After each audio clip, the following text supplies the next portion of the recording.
সাইয়্যিদনা ওমর ফারুক রাদিয়াল্লাহু তাআলা আনহু। নাম শুনছেন না সবাই? কয় নাম্বার খলিফা বলেন? কয় নাম্বার খলিফা? 2 নাম্বার খলিফা সাইয়্যিদনা ওমর ফারুক রাদিয়াল্লাহু তাআলা আনহু। নামাজের গুরুত্বটাকে একটু বুঝানোর জন্য আমি এই দিকে গেলাম। ওমর ফারুক রাদিয়াল্লাহু তাআলা আনহু সারা জীবন তিনি দোয়া করেছেন, আল্লাহুম্মা রযুকনি শাহাদাতান ফি সাবিলিক ওয়াজআল মাউতি ফি বালাদি রাসূলিক। আয় আল্লাহ তাআলা, তুমি আমাকে নবীর শহরে মৃত্যু দাও, আমাকে শহীদি মৃত্যু দান করো। এই দোয়াটা তিনি প্রায় করতেন। এই তো 1500 বছর আগের কথা বলছি। অর্ধ দুনিয়ার শাসনকর্তা তিনি ছিলেন। 40টা রাষ্ট্রের তিনি রাষ্ট্রপ্রধান ছিলেন। রোম পারস্য তার নাম শুনলে থরথর করে কাঁপত। ওমর ফারুকের নাম কে না জানে? কেজরিওয়াল পর্যন্ত, ভারতের শ্রী মহাত্মা গান্ধী পর্যন্ত বলেছেন বর্তমান দুনিয়ার সমস্ত অশান্তি দূর করার জন্য মুসলমানদের শাসক ওমরের মতো একটা শাসক দারুণ দরকার। সেই ওমর ফারুক রাদিয়াল্লাহু আনহু নামাজের কি গুরুত্ব ছিল দেখেন। তিনি দুনিয়া থেকে বিদায় নেবেন, এই দোয়া প্রায় করতেন। কোন এক ফজরের নামাজ পড়ার জন্য তিনি বাড়ি থেকে বের হলেন, মসজিদের দিকে রওনা দিয়েছেন। শাসকরা নামাজ পড়বেন আবার পড়াবেন। যে শাসকের মধ্যে নামাজ পড়ানোর যোগ্যতা থাকবে সে হচ্ছে একজন অবশ্যই যোগ্যতা সম্পন্ন শাসক। কারণ মুসলমানদের শাসক হওয়ার জন্য সবচেয়ে বড় যোগ্যতা হলো তিনি নামাজের ইমামতের যোগ্যতাও রাখবেন। আস্তে কন কেন? আমার নবীজি শাসক ছিলেন, আবার তিনি রাষ্ট্রনায়ক ছিলেন। ওমর ফারুক সেই ধারাবাহিকতায় ফজর নামাজ পড়ানোর জন্য মসজিদের দিকে রওনা দিলেন। সর্বশেষ নামাজ সেদিন তার নামাজ পড়ার জন্য চলে গেছেন। মুসল্লায় দাঁড়ায় গেছেন। প্রথম রাকাত সুন্দর করে নামাজ পড়েছেন। দ্বিতীয় রাকাতে রুকুতে যখন চলে গেলেন, রুকুতে যাওয়ার সঙ্গে সঙ্গে এতটাই এক জালিম এসে তার ডান দিকে পেটের ভিতরে বিষাক্ত চাকু ঢোকায় দিল।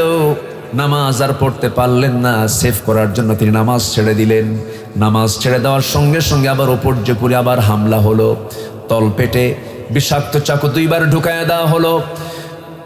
পেট থেকে ভুঁড়িগুলো বের হয়ে গেল কিছু অংশ। ওই ওমর ফারুক রাদিয়াল্লাহু আনহু সেন্সলেস হয়ে জমিনে পড়ে গেলেন। মাথা উঁচু করে আর দাঁড়াতে পারলেন না। সেন্সলেস হয়ে পড়ে আছেন। কয়েক ঘন্টা চলে গেল। সমস্ত মুসল্লিরা জালিমকে ধরে ফেললো। পাকড়াও করে ফেলার পর তিনি সেন্সলেস হয়ে পড়ে আছেন। সকালবেলা হয়ে গেছে। ফজর নামাজ তো তার পরিপূর্ণ হয় নাই।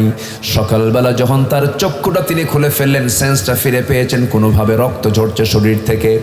সামনের দিকে তাকায় দেখেন তার সন্তান আব্দুল্লাহ ডুকরে ডুকরে কান্দে। ওমর ফারুক বলেন, আমার কলেজার টুকরা আব্দুল্লাহ, তুমি কাঁদো কেন? তুমি কেন কান্নাকাটি করছো? তোমার বাবা ওমরের সারা জীবনের দোয়া ছিল আমি যেন শহীদে মত যেন পাই, শহীদে মত যেন আল্লাহ পাক আমাকে দিয়ে দেন। আমি বড় ভাগ্যবান। আমাকে যে আঘাত করেছে সে অন্য ধর্মের মানুষ, সে একজন অগ্নি পূজক আবু লুলু মাজুসি, সে আমাকে আঘাত করেছে। আমি নিশ্চিত আমি শহীদ হয়ে যাব, নবীর শহরে আমার মৃত্যু হয়ে যাবে। আব্দুল্লাহ কেঁদো না, আমার জন্য পানি আনো তো। দৌড় মেরে 1 গ্লাস পানি তার সামনে নিয়ে হাজির করলেন। ওমর ফারুক বলছেন, কলেজার টুকরা আব্দুল্লাহ রে, তুমি যে আমার জন্য পানিটা আনছো, এই পানি কিসের পানি আনলা? কাব্বা তৃষ্ণার জন্য মনে হয় পানি চাচ্ছেন, পানি পান করার জন্য পানি আনছি। ওমর ফারুক বলছেন, আল্লাহর কসম করে বলি আব্দুল্লাহ রে, আমার কলেজার টুকরা সন্তান, আমার কলেজায় চুল পরিমাণ কোনো তৃষ্ণা নাই। আমার পানির কোনো প্রয়োজন নাই। আমার সবচেয়ে বড় তৃষ্ণা হলো ফজর নামাজ শুরু করেছিলাম, প্রথম রাকাত পড়তে পেরেছি, দ্বিতীয় রাকাতে রক্তাক্ত হয়ে আমি অজ্ঞান হয়ে পড়েছিলাম। ফজর নামাজটা আমার কমপ্লিট হয় নাই। ওজুর পানি দাও, ওজু বানায়া ফজরটা আমার আদায় করা দরকার। আল্লাহু আকবার, আল্লাহু আকবার। নামাজের মধ্যে তাদের কি মজা ছিল, নামাজের কি গুরুত্ব তাদের মাঝে ছিল। সঙ্গে সঙ্গে ওজুর পানি দেওয়া হলো। কিতাবে এসেছে ওজু বানালেন, ওজু বানায় নামাজে দাঁড়াবেন কেমনে? ভুঁড়িগুলো বাইরে বের হয়ে এসেছে। সন্তানকে ডাক দে, বলে সন্তান রে একটা গামছা দিয়ে দাও। গামছা দিয়ে তিনি পেট বাঁধলেন, ভুঁড়ি সহ পেট বাঁধলেন। নামাজে দাঁড়াবেন, দাঁড়িয়ে নামাজ পড়বেন, কিন্তু শরীর থেকে রক্তগুলো গড়ে গড়ে দুর্বল হয়ে গেছেন। তিনি পারলেন না দাঁড়িয়ে, বসে পড়বেন, বসেও পারলেন না। শুয়ে শুয়ে ইশারা করে সর্বশেষ নামাজ তিনি আদায় করলেন। আদায় করার পরে বলছেন, কলিজার টুকরার সন্তান আব্দুল্লাহ, আমার সারা জীবনের শখ ছিল আমি নবীর পাশে ঘুমাবো, বছর দুয়েক আগে প্রথম খলিফা আমার ভাই আবু বকরকে নবীর পাশে ঘুমায়া দিয়েছি। আমার বড় শখ, আমিও নবীর পাশে ঘুমাতে চাই, কিন্তু জায়গা তো আমারও না, জায়গা তো আম্মা জান আয়েশা সিদ্দিকা রাদিয়াল্লাহু তাআলা আনহার।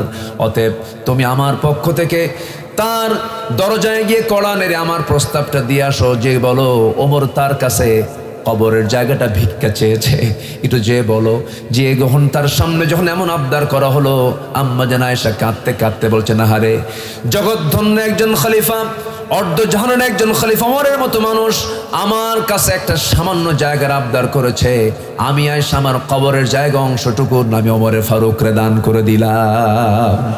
আমার নবীর কবরের পাশে দুজন শুয়ে আছেন, এখনো ইতিহাস যা দেখে আসেন। এই যে 6 মাস আগে গিয়েছিলাম, তাদের দুজনকে উদ্দেশ্য করে একটা আয়াত নাযিল হয়েছিল, লা তারফাউ আসওয়াতাকুম ফাওকা সাওতিন নবী, তোমরা তোমাদের আওয়াজকে নবীর আওয়াজের চাইতে বড় করো না। শায়াত খচিত, শায়াতের নিচেই তারা শুয়ে আছেন। আমার নবীর কবরের সাথে সাথেই তাদেরকে দাফন করা হয়েছে। আমার বন্ধুগণ, ওমর ফারুক রাদিয়াল্লাহু তাআলা আনহু রাসূলকে খুব মহব্বত করতেন, খুব ভালোবাসতেন। শুধু ওমর নয়, যত সাহাবী পৃথিবীতে এসেছেন নবীর সঙ্গে যারা সহবত পেয়েছেন, প্রত্যেকটা সাহাবীর মর্যাদা এত বেশি যে এত সম্মান তাদেরকে আল্লাহ রাব্বুল আলামিন দিয়েছেন। এত সম্মান দেওয়ার যতগুলো কারণ আছে, আমি যতটুকু ভাঙ্গাচোরা স্টাডি করে দেখেছি, আল্লাহর কসম করে বলছে, আমার কাছে মনে হয় প্রত্যেক সাহাবীরা জীবনের চাইতে রাসূলকে সব চাইতে বেশি ভালোবেসেছেন। যেরকম সুবহানাল্লাহ।